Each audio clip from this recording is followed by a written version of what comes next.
like to call the May 8th City Council meeting to order.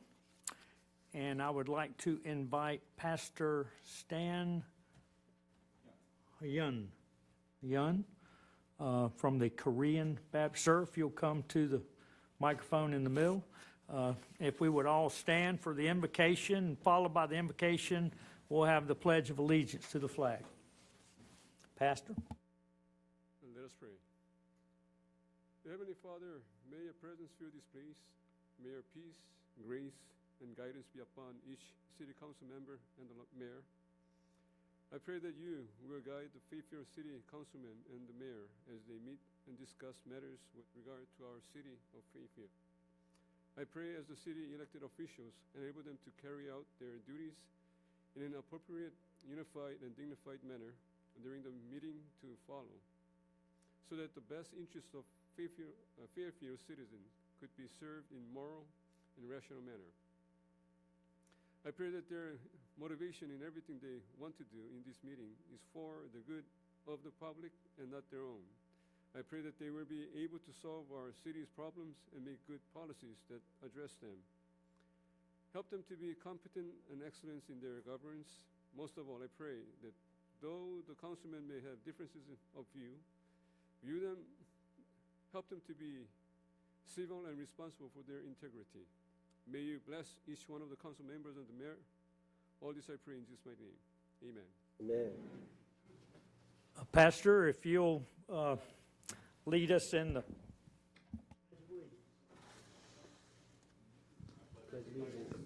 Flag of the United States of America, to the republic for which it stands, one nation, under God, indivisible, with liberty and justice for all.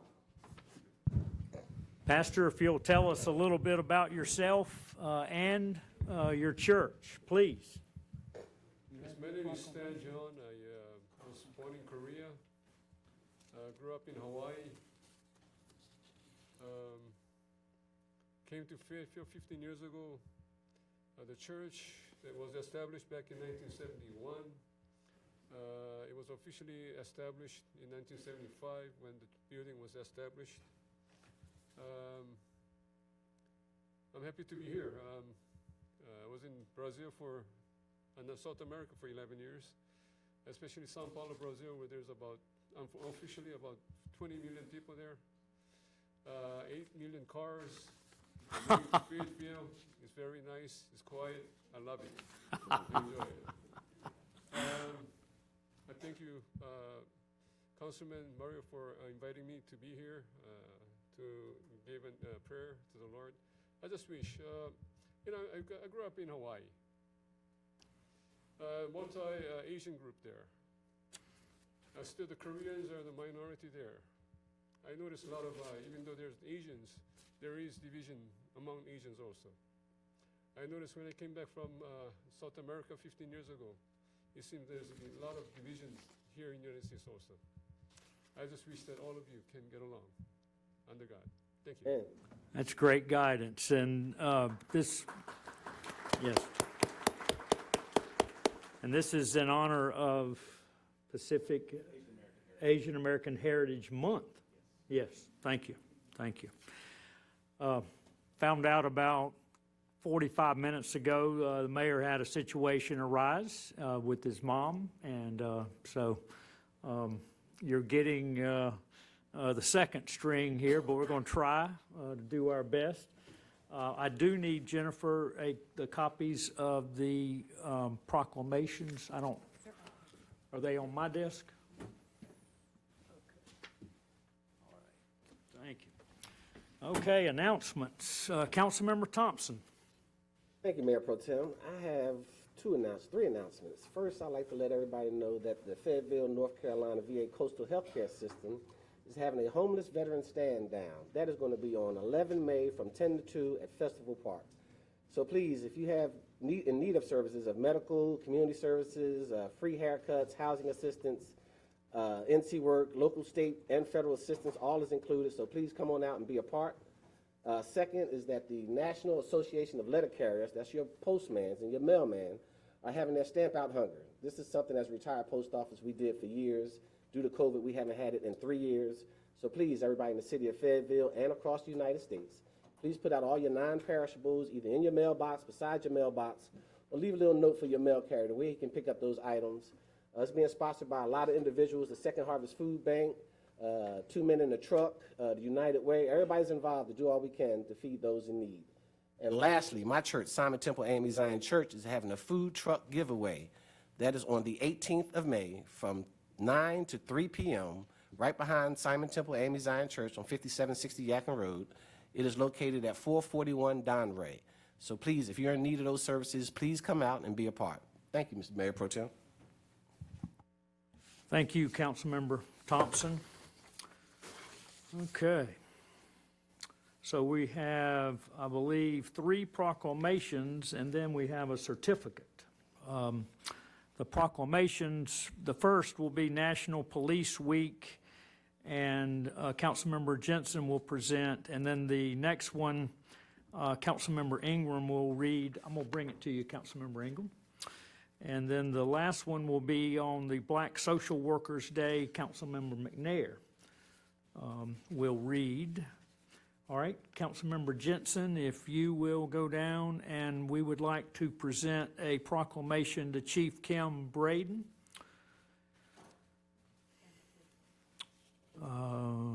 And Cindy McCormick, yes, I saw Cindy here. The Fayetteville Police Foundation Executive Director, Sean Groover, the Fayetteville Police Foundation President, and Ben Chambers, Richard Lee.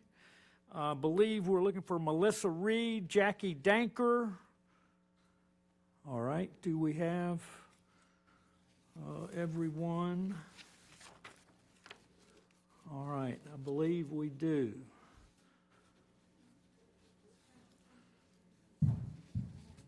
All right, we got the whole team. This is the A, we got the A team tonight, no doubt about it.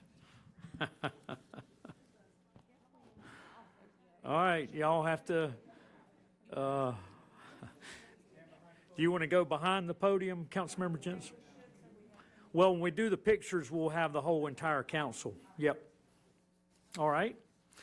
And this is Office of the Mayor. Whereas in 1962, President Kennedy proclaimed May 15th the National Peace Officers Memorial Day, and the calendar week in which May 15 falls as National Police Week. And whereas National Police Week pays special recognition to those law enforcement officers who have lost their lives in the line of duty for the safety and protection of others, to include the 10 fallen officers of the Fayetteville Police Department. And whereas we also honor those police officers and civilian employees who serve our community with the Fayetteville Police Department. And whereas the Fayetteville Police Foundation honors this week all of our employees of the Fayetteville Police Department and their dedication and commitment to our community. Now, therefore, Mitch Colvin, Mayor of the City of Fayetteville, North Carolina, and on behalf of this City Council and more than 208,000 citizens, do hereby honorably proclaim May 15th through 20th, 2023 as City of Fayetteville Police Week. We call upon all citizens in this community to especially honor and show our sincere appreciation to all of the employees of the Fayetteville Police Department. In witness whereof, the mayor set his hand, caused the great seal of the City of Fayetteville to be affixed this 10th day of April in the year 2023. Mayor Colt. Mayor Pro Tem, former Mayor Pro Tem Jensen, please.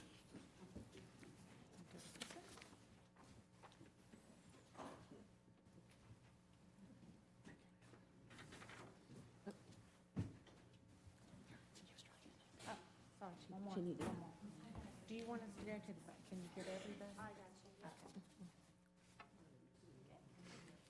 So who wants to speak? Somebody like to speak? No. Cindy, you got to say something? No. Cindy said that. Okay, so Cindy McCormick said she did not want to say anything so therefore I'm going to say something for her. For those of you that do not know Cindy McCormick has been, I guess we'd call the director, was that your official name? The director of the Fayetteville Police Foundation, and she is retiring. So I would ask for everybody, for Ms. McCormick to stand up, as she's going to kill me. Please stand up. Please stand up, Cindy, so everybody know who you are, and give Cindy a round of applause. And her little mini-me is going to be Melissa Reed. Melissa, please stand up. So if you would like to donate, these are the two women. Thank you for all that you do in the foundation. Thank you. Thank you, Councilmember, former Mayor Pro Tem Jensen. Next, we would like to ask Patrice Williams, the Cape Fear Regional Tennis Foundation, to come up. Okay, I see her. And Councilmember Ingram is going to read the proclamation.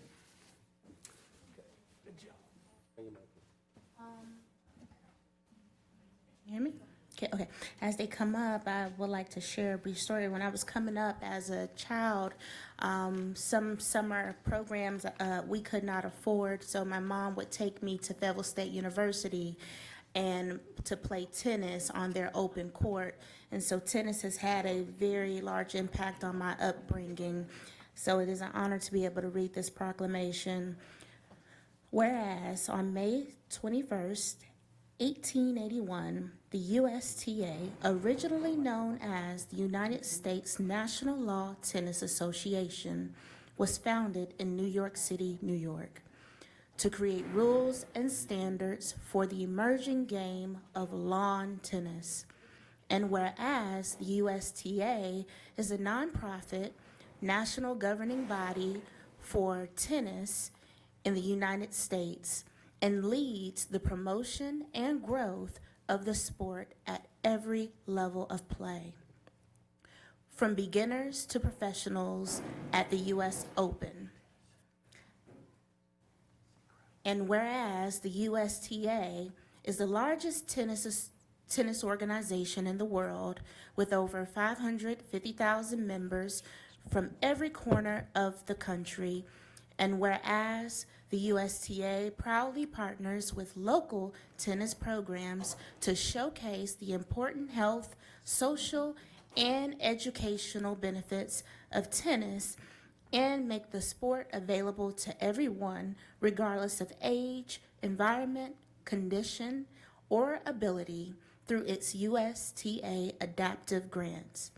And whereas the latest research by the Physical Activity Council shows that more than 23.6 million Americans played tennis in 2022, an unprecedented 33% increase in participation over 2019, and the highest number of players since the PAC study began in 2007. And whereas by increasing the accessibility of tennis for citizens of Fayetteville of all ages and ability, the USTA has contributed to making our community happier and healthier.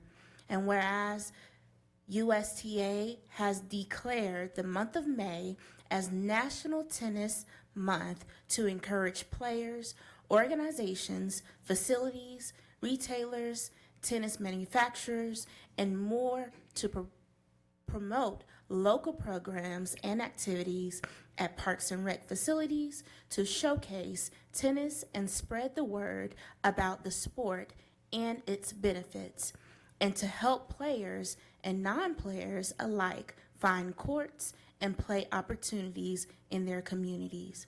Now, therefore, Mayor Mitch Colvins of City of Fayetteville, North Carolina, on behalf of City Council and more than 208,000 citizens, do hereby honorably proclaim the month of May in the year 2023 as National Tennis Month, in witness whereof Mayor has set his hand and caused the great seal of City of Fayetteville to be affixed on this day of May. Thank you.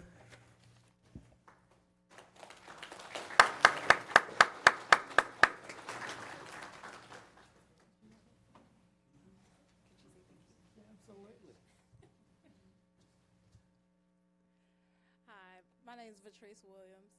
I just wanted to say thank you on behalf of the Cape Fear Regional Tennis Foundation, I want to say thank you to the city and to the Parks and Rec Foundation for helping us, especially with all the clinics we do, including the Abilities Tennis. Sorry, including Abilities Tennis, the junior clinics we do with the Urban Ministry, and all the adult leagues that we do. So I really appreciate all the help, guys. Thank you.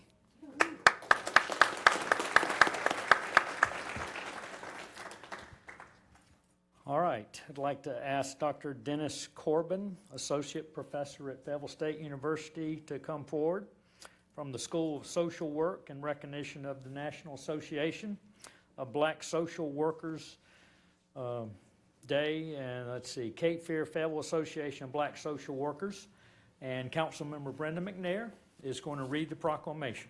Yes, sir. Thank you, Mayor Pro Tem.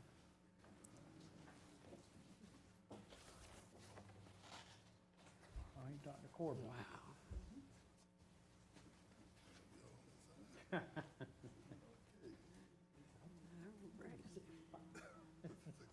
Okay. Councilmember McNair. Yes, sir. Thank you.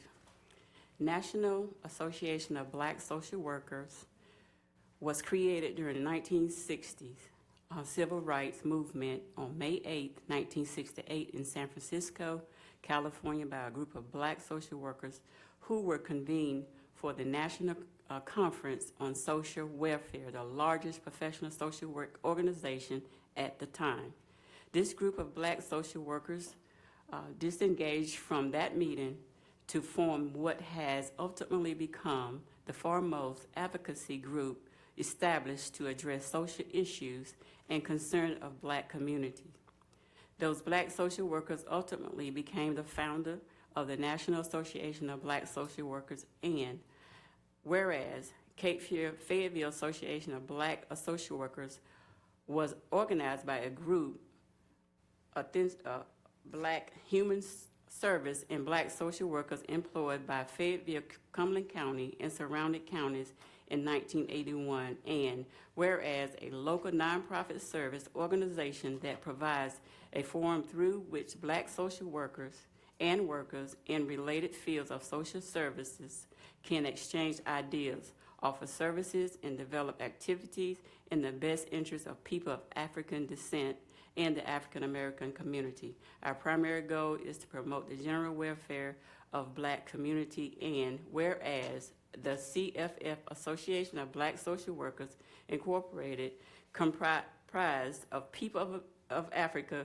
heritage and committed to enhancing the quality of life, empowering people of Africans' ancestry through advocacy, human source services, developing resources. Whereas CFF ABSW vision is guided by the 7 principles of Nguzo Sabah.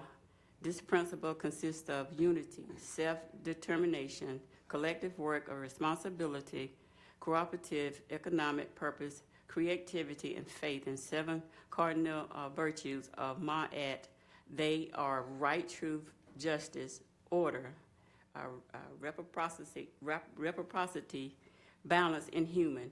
Now, therefore, Mitch Colvin of City of Fayetteville, North Carolina, on the behalf of the City Council and more than 208,000 citizens, do hereby honorably proclaim May 8, 2023 as Cape Fear Fayetteville National Association of Black Social Workers.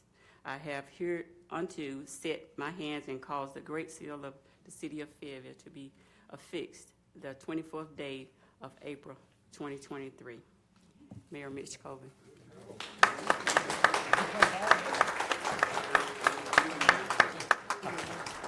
Hold on. All right, girl.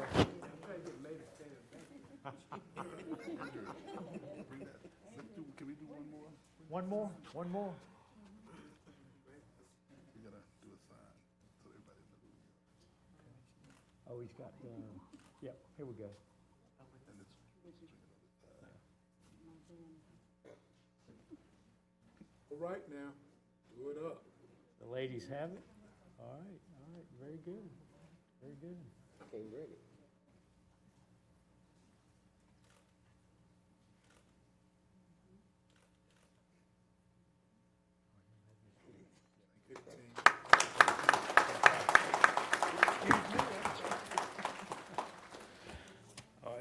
this one right here.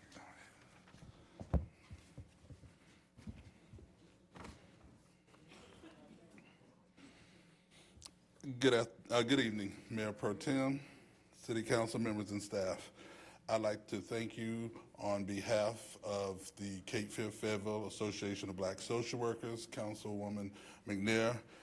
We really appreciate you embracing us as a part of your platform, recognizing that we understand and value the citizens of Cumberland County, and we wholeheartedly support the efforts that you've begun in terms of trying to create an ordinance as it relates to gun safety in this city.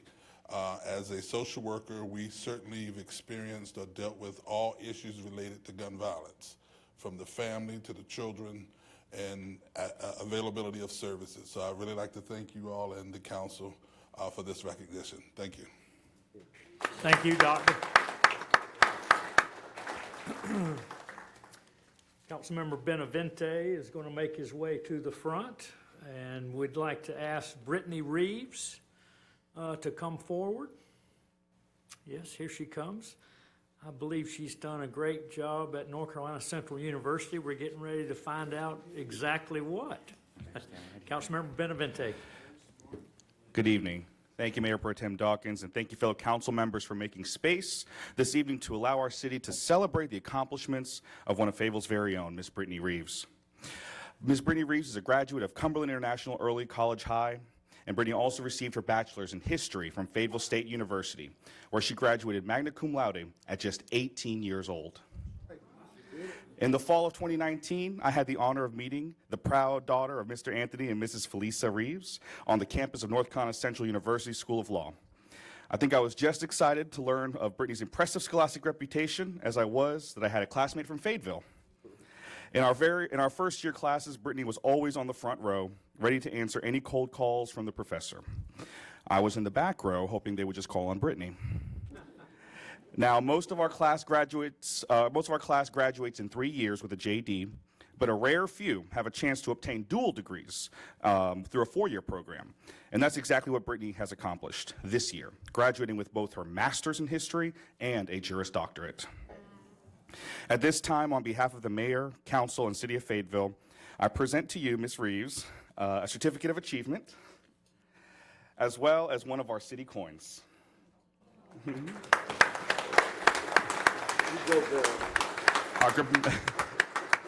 Our community is proud of our brilliant young talent, and we can't wait for you to share your gifts with this city and be a shining example of what young people here can accomplish. Thank you. Floor is yours. Oh, of course. And the coin. I'm going to put these notes away.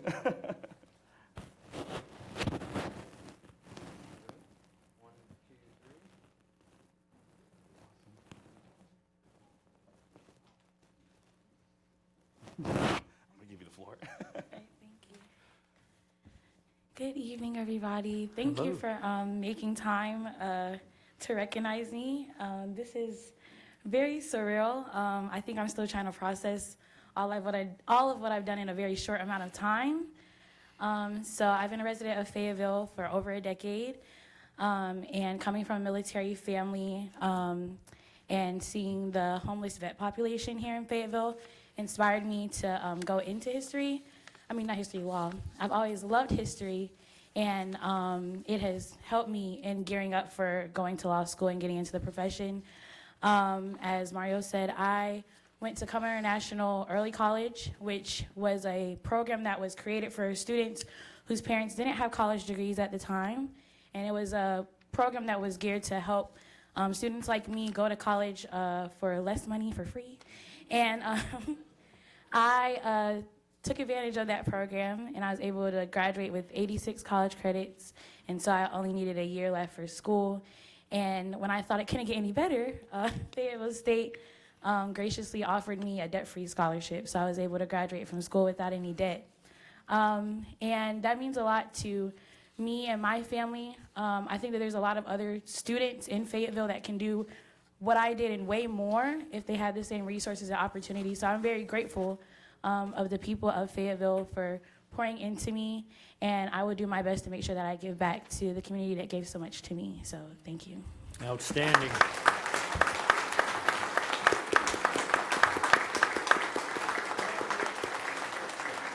Congratulations, Ms. Reeves. Council, before I go to the city manager, we're not going to use the new system tonight, if that's okay. And we'll just do votes show by hand. All right. Yeah, we'll let the mayor break it in next week. City manager. All good. Thank you. All right, council, next item, 6.0, is the approval of the agenda. Do I have a motion to approve the motion by Hondros, second by Councilmember Banks McLaughlin? See no discussion, ask for your vote by hand, please. In favor, 1, 2, 3, 4, 5. It is unanimous, Ms. McGill. Thank you, council. Next is the consent agenda, item 7.0. Do I have a motion by Councilmember Hondros, second by Councilmember Jensen, to approve the consent agenda? Those in favor by show of hands. Thank you. Thank you. It's unanimous, Ms. McGill. Next, we move to item number 8.0, which is the public forum. This is a time that any Fayetteville resident may have input and a voice in what goes on in their city. Due to policy restrictions, the forum will not last longer than 30 minutes. Each speaker will be limited to 3 minutes to address the City Council on issues related to the City of Fayetteville. Individuals wishing to speak at tonight's public forum should have signed up with the City Clerk prior to the start of tonight's meeting. If you are here to speak on items that may be on tonight's agenda under the public hearing, which we do not have one scheduled for tonight, we ask that you reserve your comments until that public hearing.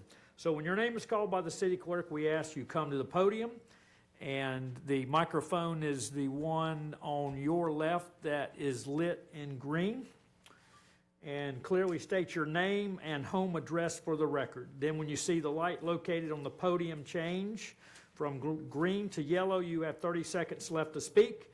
When you see the red light come on, your time has expired. Again, due to policy restrictions, we are not able to extend the given time.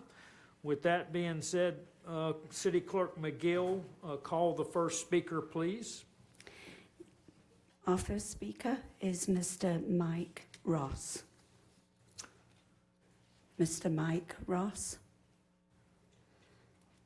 Not present. All right. Our second speaker is Mr. Matthew Jones. Mr. Matthew Jones? Not present. All right.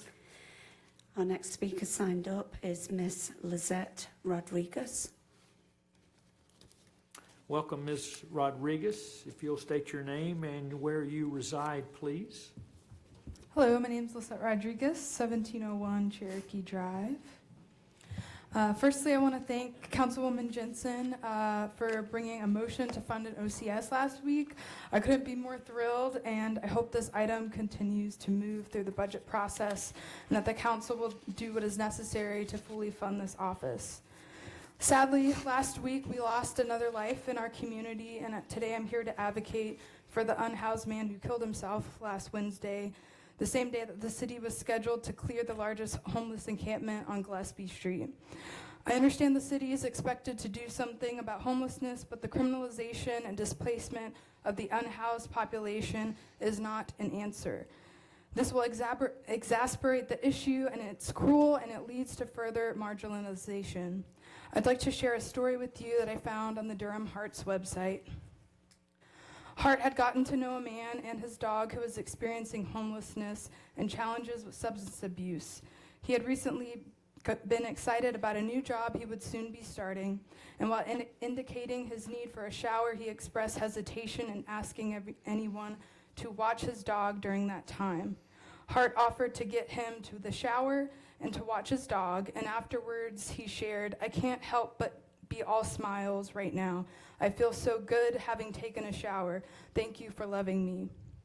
The Hart responder later reflected, "At the end of the day, that's what we're doing. We're showing people love, showing people that they matter and that they are worthy of something, even as small as a shower." I can't stand here today and say if we had an OCS that it would 100% have saved that man's life, but I do believe if there was a mental health team, clinicians doing follow-ups, and a day center that was open, that perhaps we would have caught him before he stumbled. At the end of the day, compassion is the true purpose behind an OCS. Compassion for those struggling with mental health, those experiencing homelessness or substance abuse, and those stuck in a generational cycle of poverty and violence. As you all begin to think about how to fund an OCS, I'd like to ask you keep in mind that this is a long-term project that requires long-term funding in order for us to expect the same success as other cities.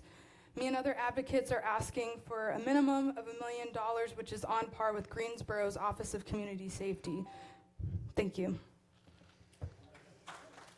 Thank you, Ms. Rodriguez. Clerk? Mayor Pro Tem, our next speaker is Mr. George Bouse. Mr. George Bouse. Welcome, Mr. Bouse. If you'll state your name and where you reside, please. Yes, sir. It's Buis, but that's okay. It's hard to pronounce. Boas. George Buis, B-U-A-S, and I'm at 256 Ramona Drive. Thank you for the opportunity to speak before you today. My speech is about the fact that Fayetteville has the highest base rate for bodily injury liability coverage and the second highest base rate for property damage liability behind Charlotte. Fayetteville's rate of almost 41 crashes per 1,000 people is the 22nd highest in the nation. The source of this is the Fayetteville Observer in an article in 2019. I believe this places an undue burden on citizens, such as myself, for high insurance costs, especially with Fayetteville's poverty rate of 20%.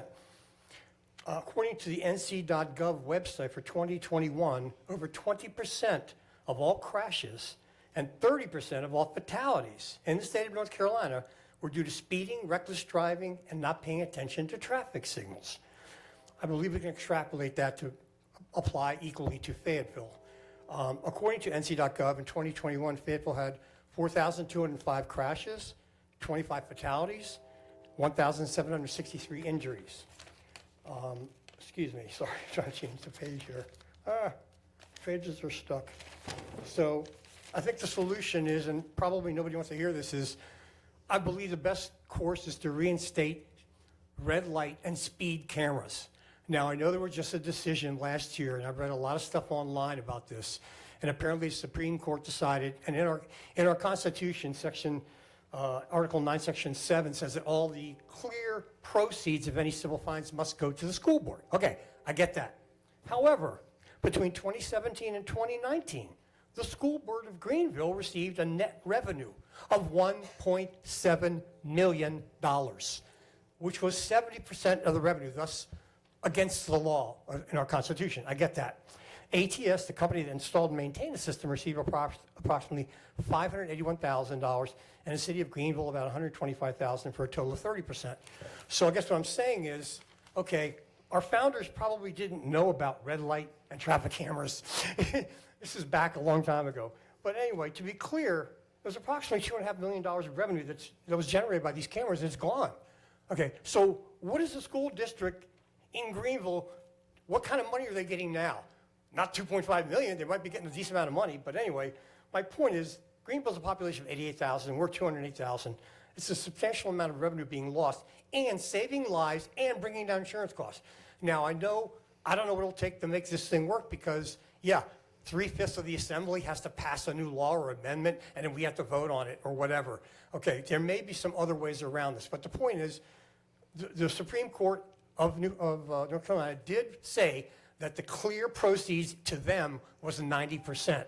Okay, so whatever. Anyway, there must be a way around it. But anyway, I thank you for your time and listening to me. I appreciate it. Thank you, Mr. Boas. Boas. Boas. It's Greek. We've got plenty of Greeks up here. Good. Boo-hiss. Like boo-hiss. Boas. City Thank you manager, so would much. you care to comment on that situation?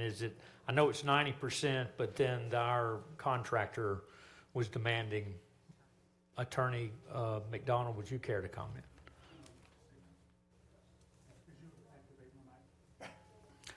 How do I activate? Jennifer, how Here do I? we go. Thank you, James. Sir, we'll be happy with the contact information to reach out to later this week. We have a lot of varied history on the topic, Yes. some of which you cited and some of it, Yes. which it also prevents us from moving forward at this time. But Sure. Adam Lindsay from our office will be reaching out to you and sharing that with you. Thank you. Great. Thank you so much. Appreciate it. Thank you for your time.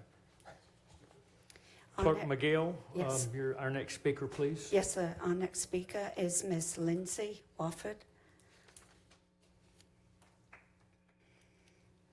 Welcome, Ms. Wofford. If you'll state your name and where you reside, please.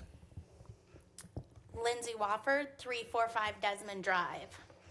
On April 24th at 12:15 p.m., the city put up another shiny new sign at the Gillespie Bridge homeless encampment to let the residents know that they had to leave.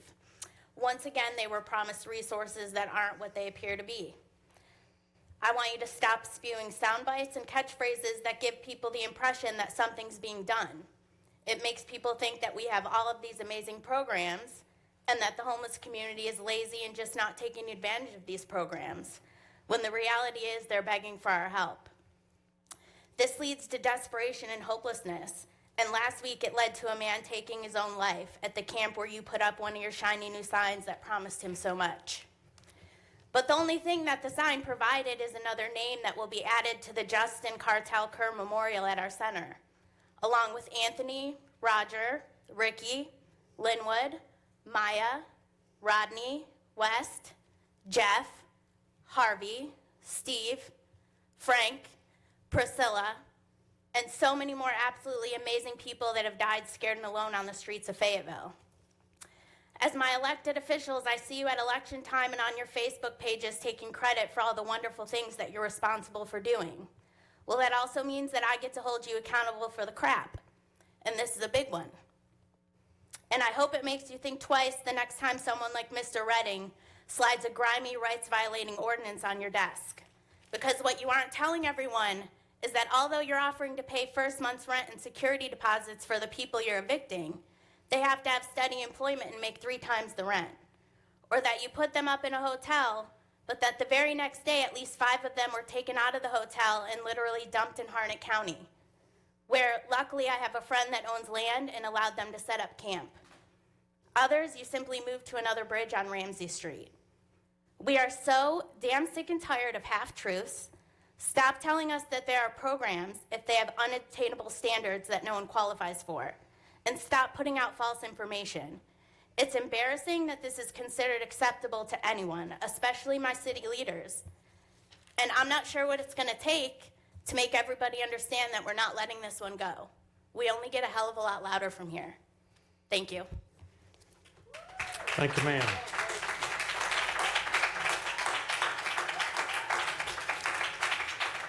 Our next speaker is Mr. Christopher Tober. Welcome, Mr. Tober. If you'll state your name and where you reside, sir. My name is Christopher Tober, and I reside at 1520 Cashiers Lane. Some of y'all may know me as a homeless resident that used to stay by the library with his mother and 5 dogs. And I was the first target of the homeless ordinance last year.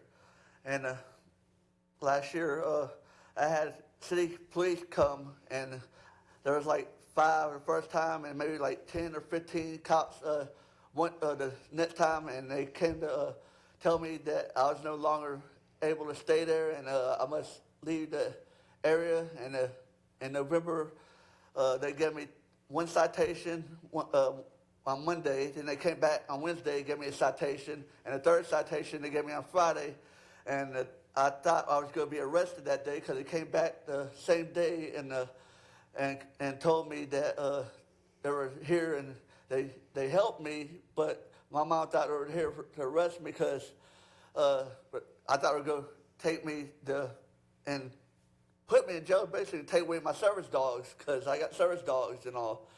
And I'm disabled from meningitis for 14 months. My mom got me SSI and all, and I'm really nervous here because I was treated like I was a criminal because the 3rd citation, I have 4 cops drive around when I wasn't even at the area by the tree. They drove around and gave me a citation like I was a common criminal. I'm not a criminal, I was homeless. I wasn't doing drugs, I wasn't panhandling, I wasn't an alcoholic. I was just homeless on the streets. But I'm in this house now, thanks to Cumberland Health Net, and everyone that's got me sit in a hotel for about for November the January, and then in January, they got me into the house or trailer on Murchison Road. I stay over there now, and I'm able to watch TV and shower and all, but I don't agree with the city council making a homeless ordinance because I'm not a criminal. I was just homeless, down on my luck and all. Thank you. Thank you, Mr. Kober. Clerk McGill. Our next speaker is Ms. Michelle Ornelas. Welcome, Ms. Ornelas. If you'll state your name and where you reside, please. Good evening, council members. My name is Michelle Ornelas. I live at 3514 Macomber Court. My shirt has a little bit of irony in it tonight. I don't know if any of you guys can see it. It was actually worn for my kids today to remind them when that they're cleaning my house. They're doing it wrong because they're not doing it mom's way, but it kind of fits for why I'm here tonight. Y'all had this idea for our homeless community, and you're doing it wrong. You're doing it wrong. One word for you, disparity. I look around at the city council. I know 6 of you personally. I'm there whenever you guys celebrate accomplishments. I'm there when you guys have downfalls and need a friend to talk to. I'm there. But I'm also there for every person out on that street that you guys walk by with your nose up in the air going to go get your coffee down Hay Street. And you don't bat an eyelash and even say hello to those people. I'm there because they're in despair. There is a serious mental health crisis going on in our homeless population. These are people who have lost a loved one, fallen on hard times, lost a job. They've maybe had a disability. Maybe they've become an addict. I know that feeling. To the 6 of you that know me personally, Danny, you know that I used to be homeless, that I just celebrated my 13th year clean this year. So when I go and I sit and I talk to these people, I understand because they matter to me. They are who I was. They are who I still am. And it takes that kind of compassion. Our day center isn't open. No clue when that's going to open. We still don't have our 100-bed facility. That was promised to us years ago. And no matter how many times I come here and I beg and I plead with you guys, there's never an answer where the money went. Mr. Redding, I personally spoke to you 7 months ago and told you when that first sign went up and that first ticket got handed to that homeless community, someone's gonna die. It may be an overdose, which we've seen plenty of. It may be a suicide. And here again we are. Another ordinance went up again, another sign went up again, and another member of our community's lost. I want you all to remember who votes for you, because our homeless community votes for each and every one of you. But it's funny that I never see any of you standing on the other side of that table with me when I'm serving them meals. Thank you, Ms. Ornelas. Mayor Pro Tem, our final speaker this evening is Mr. Sean McMillan. Welcome, Mr.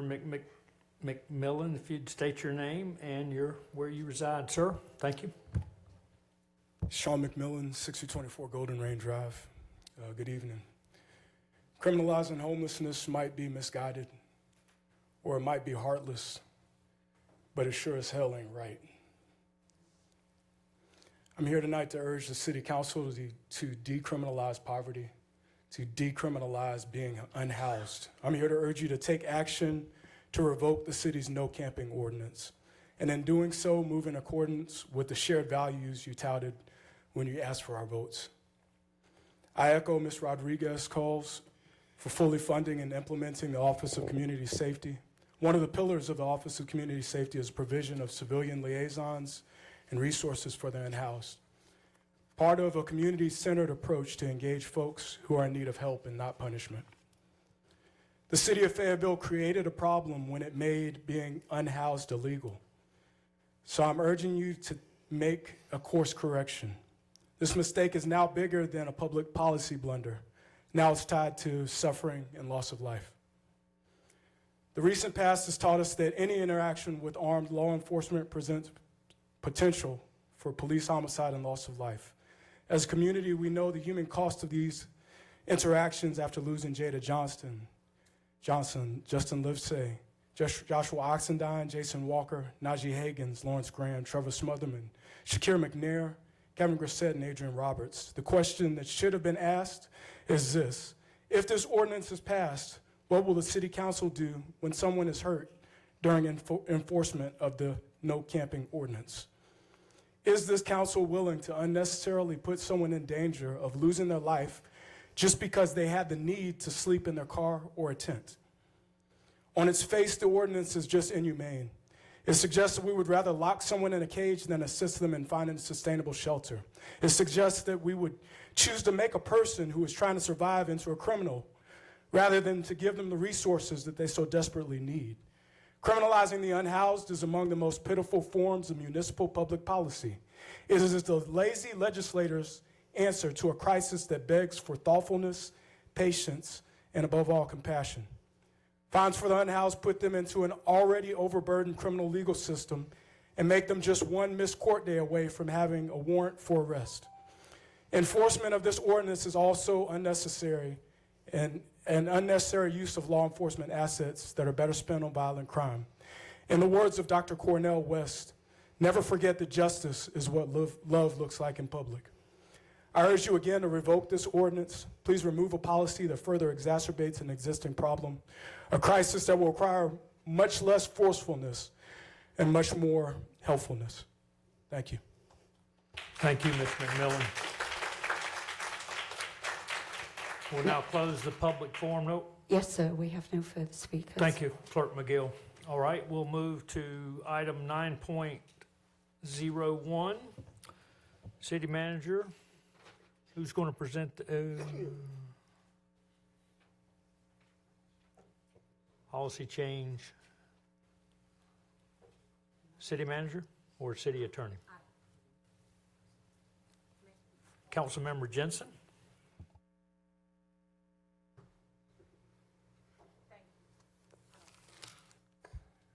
Okay. Thank you, Mayor Pro Tem Dawkins. So, back in, I think it was January, we started. There's three of us on the Policy Review Committee. I have, the mayor told us, he is the one that appointed us. I am the chair, and my colleagues, Councilmember Hare and Councilmember Thompson, are on the committee with me. We have met every 2 weeks. We have gone through the book of our policies and regulations. And so as I stated in the, and I'm sorry, I wasn't prepared. As I stated in the work session, it is a book about this big of policies and regulations. So we took the book like an elephant and we put it into sections. So the first section that we have gone through is the policies of the city council and how we are to conduct ourselves and how our meetings are ran and things like that. So what we have done, this policy committee is to make sure that we run an efficient city. We have policies that have not been changed since 1965. They are older than I am. There was a policy in there that said there will be no smoking in council chambers. And that was not the 1965 one. So as we went through the policies, we met every 2 weeks and we sent out what our suggested changes were to the council. If they had any questions, that they would email us back and we would discuss them at the next 2 weeks. So we are at part of, as I say, an elephant, which this is, that we're biting the leg off of the elephant, and we will come back with other policies. But this one, we went through numerous ones, and I would like to thank my committee for their great work because I think we all learned a lot. And staff was amazing to help us talk our way through it. I will tell you that what we have done, we just didn't say, yeah, that's great, and moved on. We talked about it. We even changed our meeting to 8 o'clock in the morning because it was going so long. And staff came in early for that because it was so important.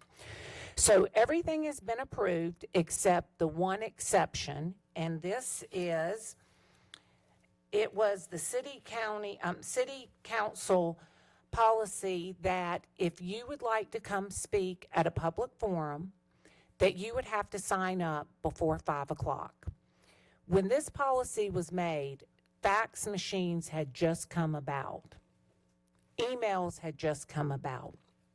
So we're trying to make it more efficient for staff, and this is the only one that some council members had wanted a discussion with.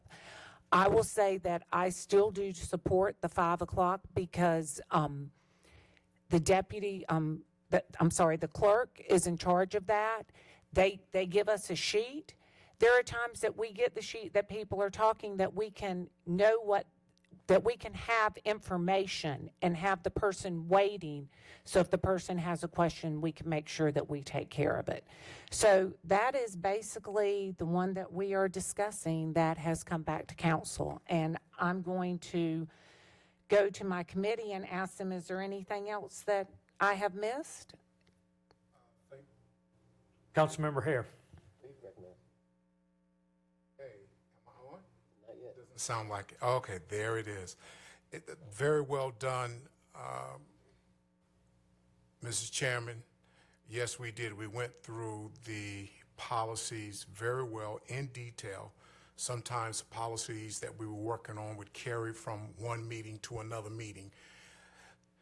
The issue that we're dealing with or may be up for discussion tonight, whenever we came down from our pre-6 o'clock meeting, one of our clerks was at the corner standing, waiting for if any additional names would be filled for our public forum, for example, even though we're speaking on more than that. And I purposely went by her desk to see how many additional names had been written up after 5 p.m. and only what was given to us earlier in the day. There had been no additional names. So I just wanted to share that for those that probably didn't even look at it when they came down. Thank you. Thank you, Mayor Pro Tem. Thank you, Councilmember Hare. Councilmember Benavente. Thank you, Mayor Pro Tem. Ms. McGill, in the past, have we ever left a sign-up sheet by the door for folks to utilize, or have they always just come straight to you to speak, to sign up? Clerk McGill. The sign-up sheet has always been monitored by a staff member. We've never just left it out there open for anybody to, without it being monitored. Do you foresee any issues with leaving a sheet of paper outside for people to sign up for public forum? Well, sometimes the handwriting is illegible. Thank you. You're welcome. Thank you, Clerk McGill. Thank you, Councilmember Benavente.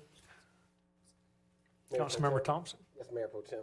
I'd like to make a motion that we accept the council's on policy committee with the revisions of policy 120.9. Second by Councilmember Jensen. Now we move into the round one discussion.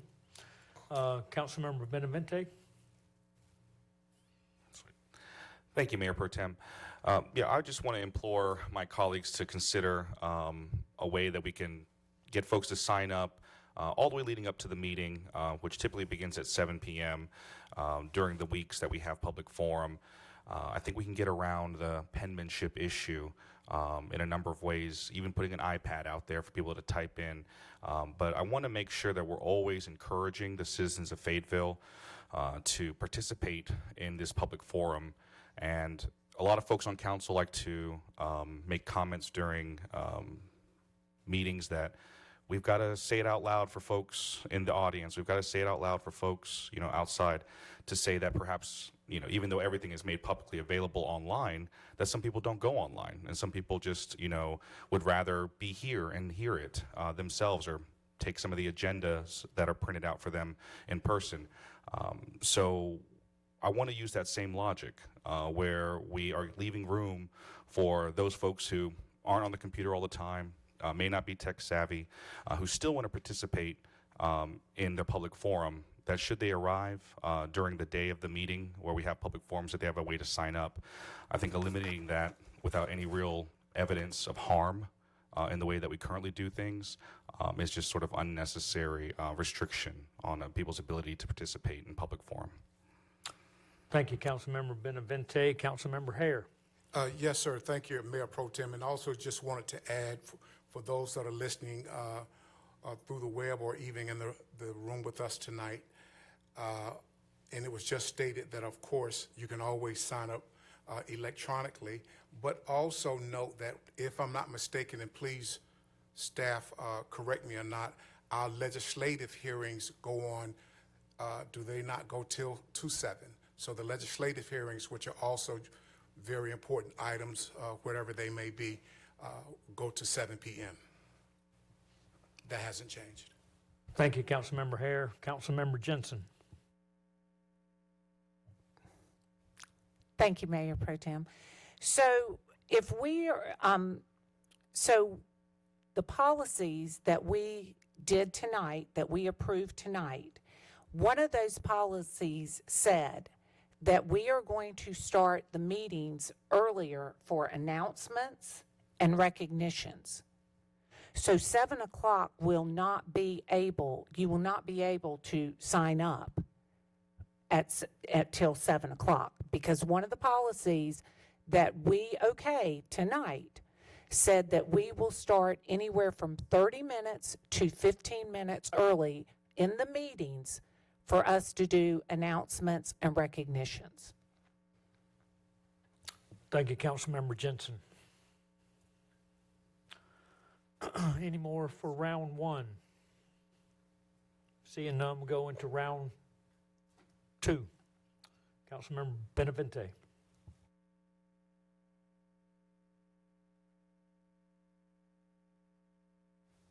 Thank you, Mayor Pro Tem. Just in response to that, the current policy, as it stands, doesn't say 7 p.m. It just says up to the time of the meeting. So this idea that we may start meetings a little bit earlier, I think, still doesn't go against what I'm asking for, is to still let folks come up until the time that their meetings begins. Whether that's a little bit earlier, per the policy, up until the meeting begins, whether it's 7 or a little bit before. And then I believe if we're letting hearings start at 7, then making that point clear sort of demonstrates the importance of keeping it up until the time of the meeting. So I think the two comments that were made really support leaving the policy as is. Thank you, Councilmember Benavente. Councilmember Ingram, this is round two. Go ahead. This is my first. Well, you did not. Okay, I'm just letting you know this is my first time speaking. So I think my concern with this, it doesn't make sense to have two different times to be able to sign up for anything. If we're going to do 7, then let it be 7. Of course, we do have where we're governed by law for the evidentiary hearing, legislative hearings, that it is to be 7, but the current policy is 7 for public forum. But if we are saying, well, we just made a decision that is going to be changed because we may be starting meetings earlier, then what is our clerk going to do when it's an issue of an evidentiary hearing? So I think, in my personal perspective, I think it should be okay to leave the policy at 7. If we already have something that is by law at 7, I don't think that's gonna do too much change. So I do think we should just leave that policy as is for it to be 7. Thank you. Thank you, Councilmember Ingram. Any more for round 2? Seeing none. Let's go ahead and council member who made that motion? I believe did Hare make the motion? Thompson made the motion. Councilmember Thompson, if you could restate the motion, then we can vote on it, please. Thank you, Mayor Pro Tem. The motion was to accept the Policies Committee on revising the policy, including policy number 120.9. Thank you, Councilmember Thompson. Those in favor of the motion by Councilmember Thompson, raise your hand, please. 1, 2, 3, 4, 5. Those opposed, raise hands. 1, 2, 3, 4. Motion passes. Councilmember Hare for the motion to adjourn. We stand adjourned.